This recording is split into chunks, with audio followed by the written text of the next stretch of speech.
बिस्मिल्लाहिर्रहमानिर्रहीम। अस्सलाम वालेकुम। मैं हूं वहीद ख़ान। आप देख रहे हैं Waheed Khan official YouTube channel. मेरे आज के मेहमान हैं मेंबर पंजाब असम्बली और PHA के चेयरमैन चौधरी लतीफ़ नज़र गुज्जर। चौधरी लतीफ़ नज़र गुज्जर ने अपनी सियासत का आगाज़ 2001 में किया, एक आम कारकुन की हैसियत से, और 2018 में वो पंजाब असम्बली के मेंबर बन गए। आज हम इनके पास आए हैं ये जानने के लिए उनकी सक्सेस स्टोरी का राज क्या है कि एक आम कारकुन से मेंबर असम्बली तक का सफ़र कैसा रहा। आइए इन्हीं की ज़ुबानी जानते हैं। लतीफ़ भाई अस्सलाम वालेकुम। जी वालेकुम सलाम। कैसे हैं आप? जी अल्हम्दुलिल्लाह, शुक्र अल्लाह का। अच्छा लतीफ़ भाई, सबसे पहले पॉलिटिकल क्वेश्चन करने से पहले मैं ये जानना चाहूँगा कि आपका बचपन कैसे गुज़रा, आपने अपना बेसिक तालीम कहाँ से हासिल की, और सियासत की तरफ आने का रुझान और इत्तेफाक कब और कैसे हुआ? जी शुक्रिया जनाब, आप तशरीफ़ लाए। और जहाँ तक आपने पहले पूछा है कि बचपन कैसा गुज़रा, पहले तो मैं यहीं से आगाज़ करता हूँ। यकीनन जी, जैसे दूसरे बच्चों का बचपन गुज़रता है, मैं भी एक आम सा बच्चा था। और पीपल्स कॉलोनी फैसलाबाद से, जैसा आप जानते हैं, मेरा तल्लक है, तो मैंने इब्तदाई तालीम जो मैट्रिक अपने मेरे घर के करीब टेक्निकल हाई स्कूल है वहाँ से किया। उसके पास मैंने जो हमारा मिस्टर डिग्री कॉलेज है वहाँ से मैंने ग्रेजुएशन की। और फिर ये जो बात है पॉलिटिक्स में आने की, अगर इसकी आप बात करें तो मैं ये समझता हूँ, जब मैं बिल्कुल छोटा सा था तो ये चीज़ मेरे में शायद जो एक इंसानियत की खिदमत का जज्बा, मैं समझता हूँ वहीं उस वक्त भी मौजूद था। और मेरी कोई पॉलिटिकल बैकग्राउंड तो नहीं है, लेकिन हमारे वालिद मरहूम अल्लाह ताला उनको जन्नतुल फिरदौस में जगह अता फरमाए, वो भी बड़े सोशल थे। तो ये कुछ चीज़ें मैं समझता हूँ इनहेरिटेंट भी आपकी तरफ आती हैं। तो वो लोगों की खिदमत करते थे, लेकिन उनको वो मुझे भी, जब मैं अमली पॉलिटिक्स में, जिस तरह आपने जिक्र किया 2001 में आया हूँ, तो उन्होंने मुझे कहा कि आप सियासत में मत आओ, अगर इंसानियत की खिदमत करनी है तो आपको ये चाहिए कि आपको ये लालच ना हो कि लोग कल को मुझे वोट देंगे, तो आप फीस बिल्लाह लोगों के काम करें। लेकिन उस वक्त कुछ हालात ऐसे बन गए, मेरे कुछ दोस्तों ने मजबूर किया, तो मैं अमली सियासत में आया। लेकिन अल्हम्दुलिल्लाह फिर उन्होंने, उनकी ज़िंदगी 2011 तक वो रहे हैं दुनिया में, उसके बाद वो दुनिया से गए हैं। लेकिन अल्हम्दुलिल्लाह मैंने जो महसूस किया है, उन्हें भी खुशी हुई कि आप कोई भी काम, मैं समझता बुरा नहीं होता, उसके करने वाले पर डिपेंड करता है कि आप उसको किस किस्म की सिमत देते हैं, किस किस्म की हम डायरेक्शन देते हैं। मैं अल्हम्दुलिल्लाह समझता हूँ कि सियासत को भी अगर आप ईमानदारी से करें तो ये खिदमत खल्क़ का बहुत बड़ा आपके पास एक ज़रिया है। अच्छा, आपके बारे में एक आम तासुर पाया जाता है कि एक बहुत ही soft, polite, humble, well organise, discipline personality है, और पाकिस्तानी सियासत तो इसके टोटली बरअक्स है, जहाँ पे गुंडागर्दी और पैसे का जो है बेशुमार इस्तेमाल किया जा सकता है। तो आप आपको इसके अंदर किस तरीके से फिट करते हैं? जी, बड़ा आपका, मैं समझता हूँ ये वैलिड क्वेश्चन है, लेकिन ये मैं भी बचपन से देखता आ रहा था कि एक ख़ास किस्म का माफिया हमारे मुल्क पे, उस मैं समझता हूँ काबिज़ था, और बदकिस्मती से अभी तक भी हम उस पर काबू नहीं पाए। मैं ये समझता हूँ कि हमने एक ट्रेंड सेट कर दिया, कल्चर ऐसा बना लिया था। लेकिन जब मैं अपनी कामयाबी की तरफ देखता हूँ तो मैं अल्लाह का भी शुक्र अदा करता हूँ और अपने हल्के के अवाम का भी, कि मैं समझता हूँ मैंने जब अपनी सियासत का आगाज़ किया 2001 में, तो मैंने बल्दियात से मैंने अपना आगाज़ किया। तो एक छोटा सा इलेक्शन होता है, नाज़म और नायब नाज़म का एक पेयर था, उसमें मैं नायब नाज़म मुंतखब हुआ। 2001 की बात मैं कर रहा हूँ।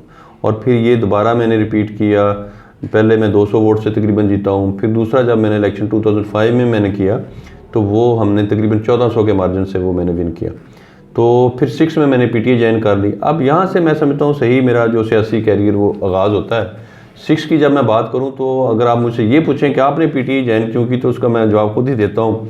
तो वो जो आपने बात की है, जो मैंने जो उस वक्त की मौजूदा पार्टियाँ जो उस वक्त थीं, तो सारी पार्टियां, सियासी पार्टियां मौजूद थीं, तो मैंने PTA ज्वाइन की है। ये मैं समझता हूँ एक जो मेरा आगाज़ था PTA में आने का, वहाँ से जो मैंने महसूस किया कि इमरान खान साहब को मैंने जब देखा TV पे, मैंने सुना मीडिया में, उस वक्त आपको पता है मोहतरमा बेनज़ीर शहीद और नवाज शरीफ मुस्लिम लीग इनके जो सरबराह थे वो मुल्क से बाहर थे। उस वक्त जो एक स्ट्रगल शुरू हुई, उस वक्त आमरीत के ख़िलाफ़ जनरल मुशर्रफ थे उस वक्त पाकिस्तान में, तो मैं समझता हूँ जो सबसे जो उस वक्त फ्रंट फुट पे जिसने उस वक्त लीड किया सियासी पार्टी को, इमरान खान साहब थे। तो मैंने जब उनका मौक़िफ़ सुना, तो वो उन्होंने कहा कि इंसान जो पॉलिटिक्स करता है तो वो उसका कोई मकसद होना चाहिए, तो अगर बग़ैर मकसद के पॉलिटिक्स की जाए तो वो मेरा ख्याल नहीं करनी चाहिए। तो वो ये चीज़ मुझे बड़ी क्लिक की, और उसके बाद मैंने एक ठान ली कि मकसद के लिए मैं सियासत में आया हूँ। तो मैं समझता हूँ अगर आज पूरी दुनिया ठीक है और हम ठीक नहीं और या हम नाकाम मुल्क हैं, तो उसकी बेसिक वजह ये है कि हम बेमकसद के शायद चल रहे थे। हमारा शायद मकसद यही था जो आपने बताया कि शोशा और दिखावा। अगर ईमानदारी से काम किया जाए तो मैं समझता हूँ जिस तरह पाकिस्तान में अगर आप देखें, पाकिस्तान को कोई सियासतदान गरीब नहीं हुआ, कोई सरकारी मुलाजम गरीब नहीं हुआ, तो हुआ क्या है कि पाकिस्तान गरीब हो गया। तो पाकिस्तान की, मेरी आपसे पहले भी बात हो रही थी, ओनरशिप नहीं है। हमने इस मुल्क को एक घर नहीं जाना।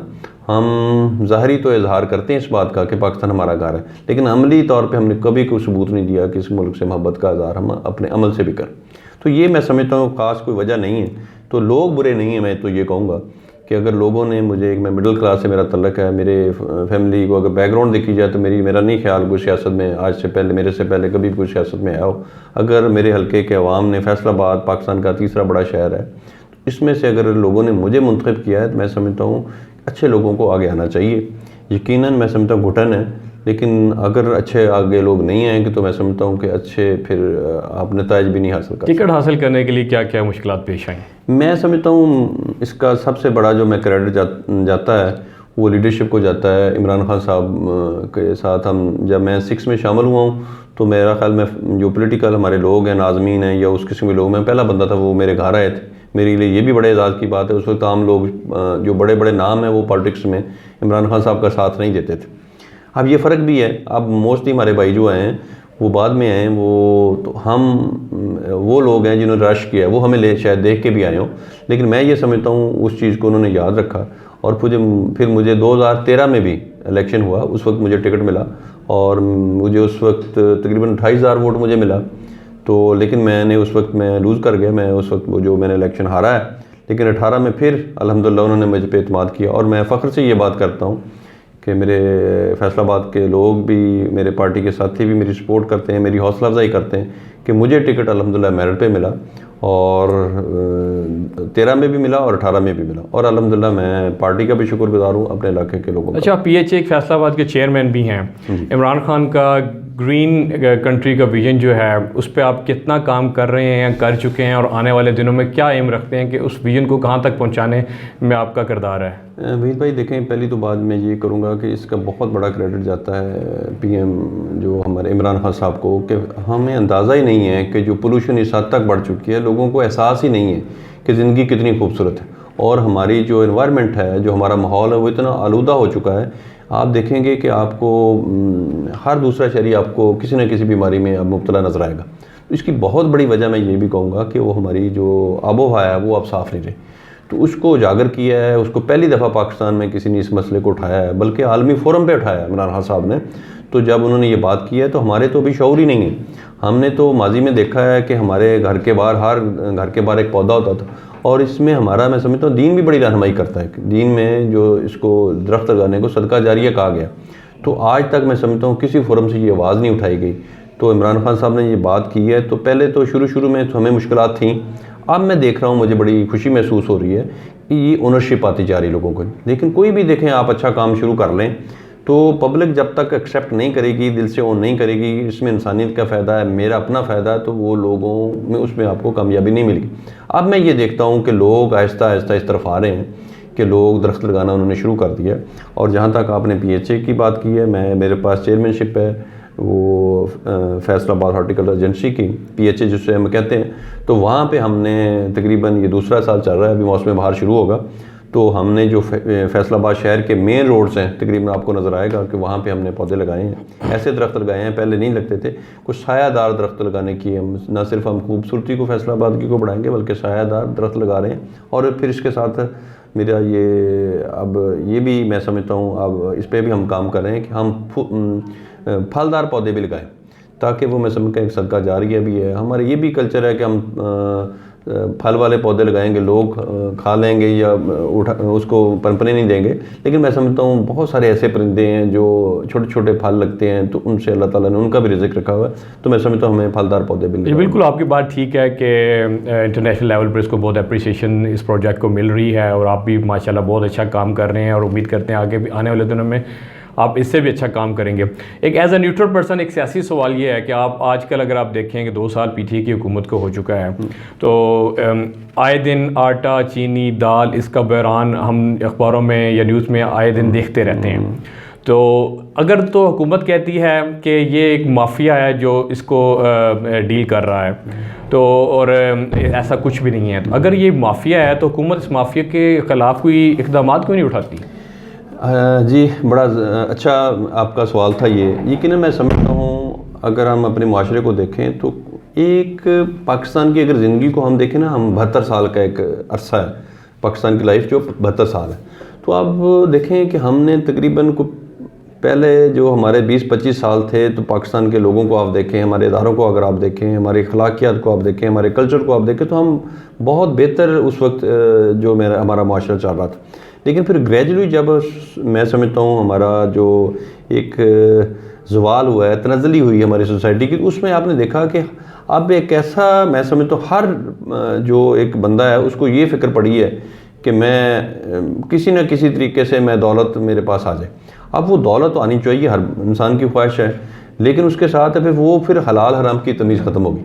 अब मैं समझता हूँ दुख की बात है कि उसमें आपने देखा कि आपने लोगों की तरफ देखा है कि ना सिर्फ हमारे सरकारी अफसरान की जब हम बात करें, हम अपने पॉलिटिशियन की बात करते हैं, हमारा एक ताजर है वो भी ज़ख़ीरा अंदोज़ी में मैं समझ दिन रात वो ज़ख़ीरा अंदोज़ी कर रहा है। वो जो बातों को लेता है वो एक हद तक आप देखेंगे उसको एक ज़बानी कलामी आपने कह दिया, लेकिन मुआशरे में फिर बुराई भी नहीं समझा जाता। हमारी बदकिस्मती मैं समझता हूँ ये है कि हम बुराई को बुराई नहीं समझते। और सियासत की अगर मैं बात करूँ तो सियासतदान तो आपके सामने खुली किताब, आपने उसकी आपके पास चॉइस होती है कि वोट देने की। जब आपने एक प्रैक्टिस ऐसी बना ली कि आपने करप्ट लोगों को अपने हाथों से वोट दिया, और फिर मैं समझता हूँ सियासतदान की जब मैं बात करता हूँ ये मेरी बरादरी है, लेकिन लीडरशिप भी यही है। अगर आपके सियासतदान करप्ट होंगे तो उसका इम्पैक्ट नीचे तक आता है। अब आप देखें बदकिस्मती और दुख की बात मैं ये कर रहा हूँ कि आपको ईमानदार लोग नहीं मिलेंगे।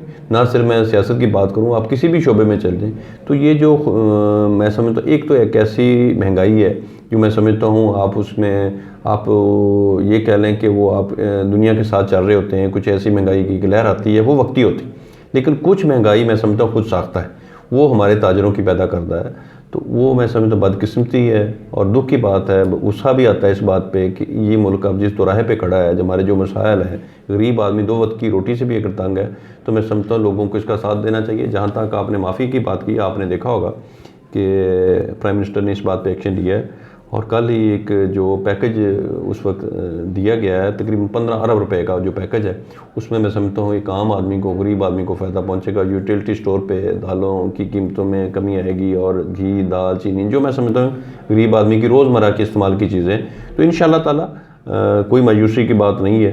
तो चौधरी लतीफ़ नज़र गुज्जर अपना पीटीआई का, फैसलाबाद का और पाकिस्तान का फ्यूचर आने वाले दिनों में कैसा देखते हैं? जी, मैं समझता हूँ पाकिस्तान का फ्यूचर बड़ा ताबनाक है, कोई मायूसी की बात नहीं है। मैं समझता हूँ जो फ़र्क अगर आप देखें कि जो मैंने पहले बात की है, लीडर की बात की है, तो फर्स्ट टाइम पाकिस्तान को एक ऐसा लीडर मिला है जिसने पूरी कौम को एक आस उम्मीद दी है, एक ओनरशिप दी है। तो मैं समझता हूँ आपने कामयाब मुल्कों से अगर पाकिस्तान का मौज़ना करें तो वो मुल्क भी शायद हमसे भी गए गुजरे थे, लेकिन वो मुल्क अगर बेहतर हुए हैं तो उनको लीडर मिल गया। तो आज मैं समझता हूँ इमरान खान साहब की शक्ल में हमें अल्लाह ताला ने एक ऐसा लीडर दिया है जिस पूरी दुनिया उसकी जो ईमानदारी पे मैं समझता हूँ वो कोई उंगली नहीं उठा सकता। हाँ, खामियाँ होंगी, गलतियाँ भी होंगी, लेकिन आप देखेंगे इंशाअल्लाह ताला जब आपकी नीयत ठीक हो तो अल्लाह ताला भी आपकी मदद करता है, और आप देखेंगे इंशाअल्लाह ताला पाकिस्तान का जो आने वाला कल है वो मुझे तो बहुत बेहतर नज़र आ रहा है। Wish you best of luck, time देने का बहुत शुक्रिया। शुक्रिया। नाज़रीन, आपने देखा कि किस तरीके से लतीफ़ नज़र गुज्जर ने अपने पॉलिटिकल कैरियर को डिफ़ाइन किया। एक आम कारकुन से मेंबर पंजाब असम्बली तक का सफ़र कैसा रहा। उम्मीद करता हूँ आज मेरा ये व्लॉग आपको पसंद आया होगा। Waheed Khan official YouTube channel को सब्सक्राइब करें, अपना और सबका ख्याल रखें। अल्लाह ने के बान।